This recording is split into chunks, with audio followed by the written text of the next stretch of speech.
পথে পথে তুমি তখন চলেছিলে তোমার স্বর্ণরথে, অপূর্ব এক স্বপ্ন সম লাগতে ছিল চোখে মম।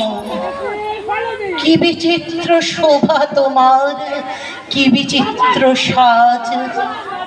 আমি মনে ভাবতেছিলেন এ কোন মহারাজ।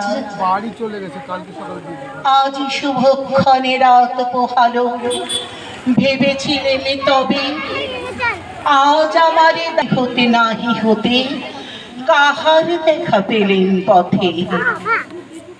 চলিতে রথ তো ধন ধান্য ছড়াবে দুই ধারে, মোঠা মোঠা করিয়ে নেব নেব ভারে ভারে।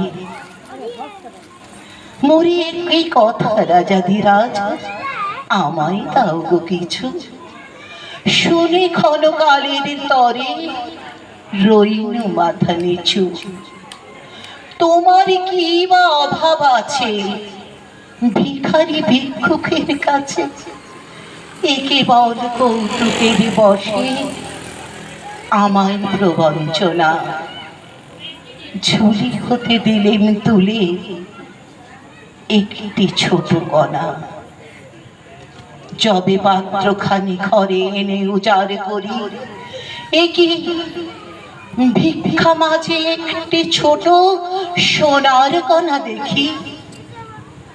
দিলেন যারা আজ ভিখারিরে, স্বর্ণ হয়ে এলো ফিরে। তখন কাঁদি চোখের জলে দুটি নয়ন ভরে, তোমায় কেন দিইনি আমার সকল শূন্য করে। তোমায় কেন দিইনি আমার সকল শূন্য করে।